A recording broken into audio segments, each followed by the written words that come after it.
प्रेम साईं दरबार की जय। श्री दुर्गे प्रेम साईं दरबार, रघुनगर, पंखा रोड, नई दिल्ली में आने वाले सभी साईं भक्तों का और समस्त साईं भक्तों का, विश्व में जितने भी साईं भक्त हैं उन सभी का साई चरणी संदीपन खोसला हृदय से सत्कार करता है। ओम साई राम। साईं भक्त वर्षों से एक अनुभव लिया, लगभग 25 वर्ष हो गए इस दरबार में भक्तों की सेवा में, और अपने गुरुजी श्री सूफी साईंदास साईं कमल किशोर वर्मा जी की एक बात से जो मैं आज तक उसको मानता आया हूँ, खुद भी करता आया हूँ और बहुत भक्तों को भी बताया इस बारे में, और उन लोगों को भी महसूस हुआ है। तो आज मैं अपने दिल की बात आपसे कह रहा हूँ। साईं भक्तों, हमें जब भी शिरडी से बुलावा आता है, कोई जरिया बनता है, कैसे बनता है जाने का, तो बाबा जानी जाना, क्योंकि बुलाते तो वही हैं, हम आप तो नहीं जा सकते। लेकिन जब भी आता है बुलावा, तो वहाँ हम जब जाते हैं, तो अगर तो आप कोपरगांव के रास्ते से जा रहे हैं, तो अपने दिल की बात कह रहा हूँ, आप समझ सकते हैं, मानना चाहें या नहीं मानना ये आपके ऊपर है।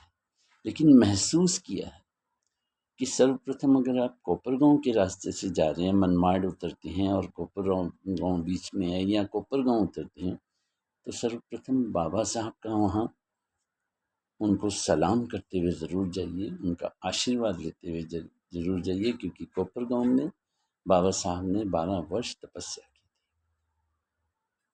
दूसरी बात मैं आपसे कहूँ, आप उसके बाद शिरडी पहुँच जाते हैं, और जब शिरडी पहुँच जाते हैं और जहाँ भी आपको निवास स्थान मिलता है रहने का, आप बंदोबस्त करके जाते हैं, वहाँ जाइए। उसके पश्चात मेरी आपसे एक विनम्र विनती है, आप कोशिश कीजिए कि पहले द्वारका माई के अंदर दर्शन करके आएँ, बाबा साहब का इस्तकबाल करके आएँ, उनके श्री चरणों में माथा टेक के आएँ, और उन्हें बता के आएँ कि बाबा साहब आपके आशीर्वाद से, आपकी कृपा से हम यहाँ पहुँच गए।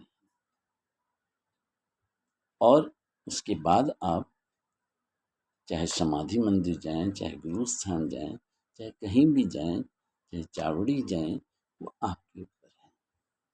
इसका मैं लॉजिक आपको बताऊंगा, मैं क्यों ऐसे कह रहा हूँ। मैंने भी महसूस किया है, और वर्षों से साथ संगत भी इस चीज़ को जो हमसे जुड़ी हैं वो भी महसूस करती हैं, उनको भी अच्छा लगता है।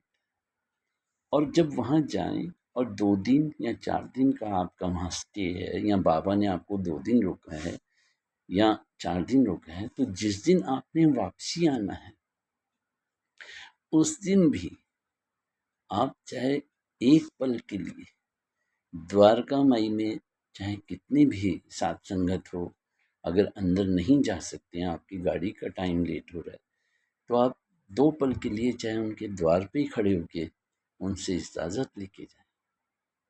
बाबा आपके आगमन का, और बाबा जब आपको भेजते हैं तब हृदय से आपका स्वागत करते हैं।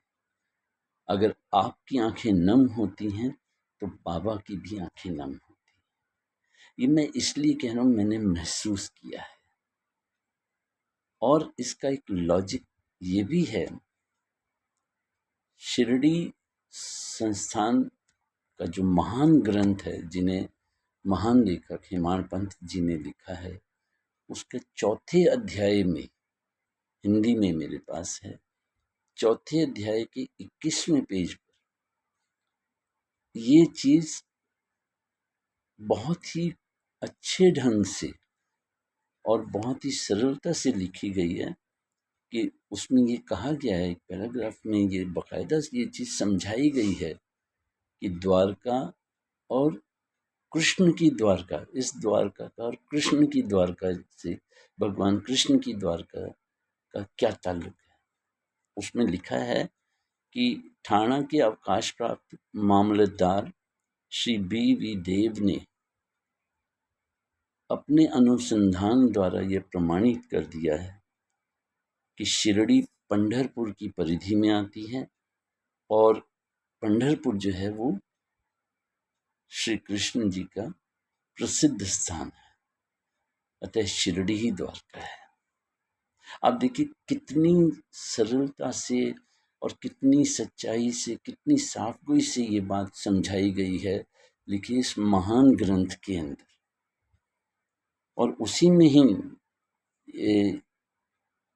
एक बात बहुत अच्छी लिखी गई है कि श्री के नारायण अय्यर द्वारा भारत का स्थायी इतिहास एक किताब उन्होंने लिखी थी और व्याख्या है उसमें जो स्कंद पुराण में भी है से उद्धृत की गई है।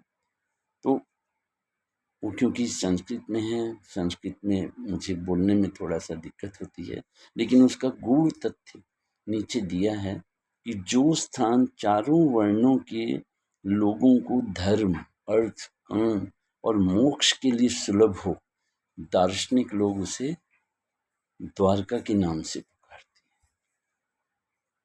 आप देखिए शिरडी में बाबा की मस्जिद केवल चारों वर्णों के लिए ही नहीं अपितु दलित, अस्पृश्य और भागोजी शिंदे जैसे कोड़ी आदि सब के लिए खुली थी। अतः शिरडी को द्वारका कहना ही सर्वथा उचित है।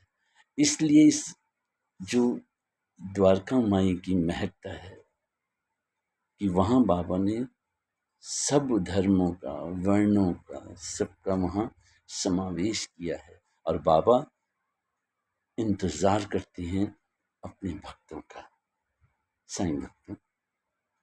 इस महान ग्रंथ मैं वर्षों से इसको पढ़ रहा हूँ और जो मुझे महसूस होता है, मैं संस्कृत ज्ञाता नहीं हूँ, ना ही कोई आचार्य हूँ, महसूस करता हूँ और ऐसे ही इस ग्रंथ से जुड़ी हुई मेरी जो जीवन के अनुभव हैं, सच्चाइयाँ हैं, वो मैं लेके आता रहूँगा और मेरे पल पल इस ग्रंथ का एक एक शब्द, मैं इसे इसीलिए महान ग्रंथ कहता हूँ। और आपसे भी विनती करूँगा, आप शिरडी में जब जाएं तो ये महान ग्रंथ की प्रति ज़रूर लीजिए, इसे खुद भी पढ़ें, लोगों को, साथ संगत को पढ़ाएं, उन्हें समझाएं, इसका मनन करें। साईं भक्तों, इसी के साथ मैं आपसे विदा लेता हूँ। अगर आपको बात अच्छी लगी हो तो इसे लाइक कर दीजिए, शेयर कर दीजिए। ओम साई राम। ऐसे ही अपने अनुभव के साथ आपसे फिर रूबरू होऊंगा। ओम साई राम, ओम साई राम, ओम साई राम।